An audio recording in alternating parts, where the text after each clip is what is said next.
If you go back into history, into European history, there was a Druidic system. The Druids were a Celtic or a Celtic, can be spelled either way with a K or a C, Celtic or Celtic European Druid system. And one of the most important symbols in that ancient Druidic system that ruled Europe before the Roman Empire was a magic wand, like Merlin the magician with his magic wand, always waving the magic wand. The same idea as today with the orchestra leaders who have the magic wand, and of course you play to their tune. They're the boss. They have the magic wand. Very, very interesting, dark stuff that we are not aware of. You need to understand how this stuff works. Magic wands were always made out of the wood of a holly tree. It was made out of Hollywood. Once you understand Hollywood, you begin to understand the Druidic system, which we call Hollywood. And then you begin to see the symbols, the words, the terms. Hollywood does three things. They tell you what your masters have done in the past, what they're doing now, and what they're getting ready to do. That's Hollywood, Druidic system of entertainment. You need to wake up and understand what's going on here.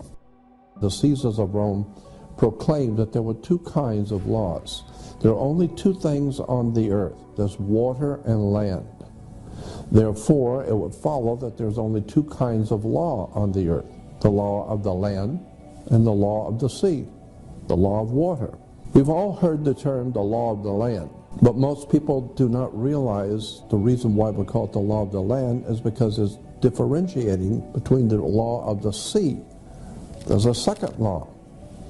So that's why when you walk into a court, when you walk into a court, you will see a fence with a gate. And the people sitting out here, you call the law of the land, because the people live on the land. But once you are walked through those gates, when your name is called and you walk through the gates, those gates are referred to in court as a water gate. A water gate is when you go through the canal, like the Panama Canal, they have water gates. And when the water gate opens, the water rises, so that they close the gate and the next gate opens and it rises again. And so when you go into a court, your name is called, and if you put your hand on the gate, there's a piece of wood on the top of the gate. So when your name is called, you put your hand on the gate and you open the gate. The gate is a water gate, and there's a piece of wood on the top of the gate. It's called a bar, the B-A-R, and you're not licensed to pass the bar. The attorney is licensed to pass the bar, not you. So therefore, when you walk past the gate, the bar, you are now in hot water, and someone's going to have to bail you out. And so that's why all commerce and all life has to do with maritime admiralty, or the law of water. And as I said, there are two kinds of law, the law of the land and the law of the sea.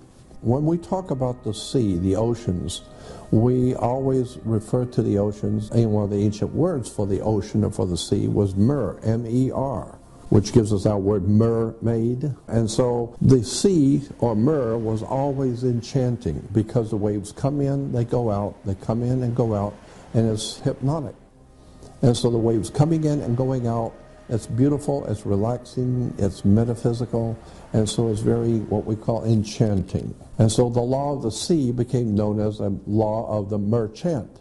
And so the law of the merchant, or merchant, is the law of the sea, or the law of water. And water, in law, water represents money. It is the liquid asset, the cash flow. And once you understand that all activity of humans on the earth, crime, doesn't matter what kind of activity, whatever the activity you're involved in, is under the law of the sea. It's under maritime admiralty law. And you need to understand what the word maritime law means. It means the law of the sea. Let me give you an example about how the law of the sea works. All ships, rocket ship, sailing ship, item has to have its own certificate of manifest. You have to have how much the car weigh, color was it, does it have air conditioning, is it 4-door or 2-door? So it has to have its own certificate of manifest. Why? Because it came in on a ship and she delivered the product on the water, on the high seas. So this is why when you were born, your mother's water broke. And you came out as a maritime admiralty product because you came out of water. Therefore, you have to have a birth certificate, a certificate of manifest from the ship who sits in the harbor in her birth. So you have to have a birth certificate. Why? And who has jurisdiction over the birth certificate is the dock, because that's where the ship is sitting. It's sitting at the dock. So the dock has to sign your birth certificate. Why? Because you are a maritime admiralty product. The banks will buy your body. It's a story of the way banks work, the way maritime admiralty commerce works. You need to understand that you are a product. This is why if you are looking for a job, you're not looking for employment. You go to a human resource center because you are nothing more than a resource. You're a human resource. Just like iron and copper and oil and silver, and you're a resource. When you drive through downtown Los Angeles, you will see gang graffiti on the walls. Most people driving by and seeing gang graffiti just shake their head because it's just incredible the way that young people destroy property by spray painting graffiti on walls. But young people who understand that graffiti is a symbol, it means something. And if you don't understand the symbolism, you need to stay out of that neighborhood. So the same thing is happening all around the world. If you understand the flags and the symbols on flags, or the coats of arms, or the heraldry, or the corporate logos that companies and corporations use, these are all symbols and words and terms that are being used. Unless and until you understand that the whole world is a business.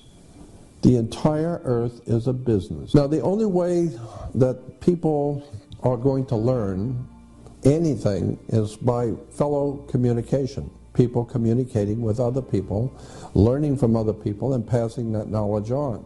That's the way the human race educates itself. That's the way we have grown. That's why people like myself are referred to as researchers. The word is R-E, researchers. Why? Is because I'm not doing anything new. Myself and others like me who are referred to as writers, authors, and researchers are merely researching, meaning other people have done the searching, other people have dug out the facts, and many centuries ago, maybe many thousands of years ago. And so this is what happens in a court. If you're going to make a decision in a court, you have to do some research. Go back into the records and see what the courts before you have said. See what the judges have said 30 years ago about this particular subject. So what you're doing is you're researching. Do it again. And so today, the way young people need to understand is that there's knowledge out there that you haven't been given, and you need to research that knowledge. And the way it's done is very simply, you don't confront authority. Just go to the library, especially today with the technology that exists on the web. All you have to do is go on the web and start researching words and terms and symbols and how government works. Where do religions come from? Where do the religious ideas that we espouse and the things that we talk about in Christianity and Judaism and Islam, where do these ideas even come from? How did these great religious movements get started? And where does the money come from? It's very interesting when you start looking at the oil companies.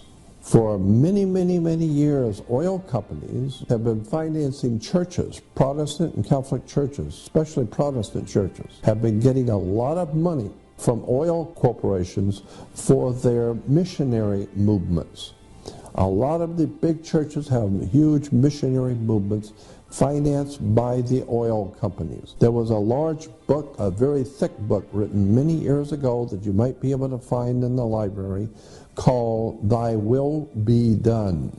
Go read the book. thy will. During Kanye West's appearance on The Alex Jones Show, he praised while reading the Bible. He spoke about, but failed to mention, how they worked hand in hand to create Israel.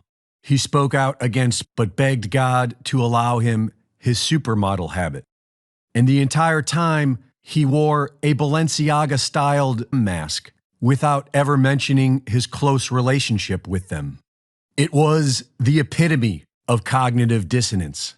And as the political right praise Kanye as a Christian, the political left attack him as a racist, both sides dancing together in fascination with the celebrity. This is also called idol worship, and humans have a weak spot for it, although few will ever admit it. Bring in the clowns. There will be clowns. Like our obsession with celebrity and drama. Americans don't seem to care that thousands of people just sacrificed their lives for freedom. They'd rather talk about Ye, but soon they won't even have to distract us. Because at this rate, we will soon be connected to a worldwide social credit score system, just like China. And both the left and the right will then be able to spend their final days arguing about Kanye while locked up together in their very own camps here in America.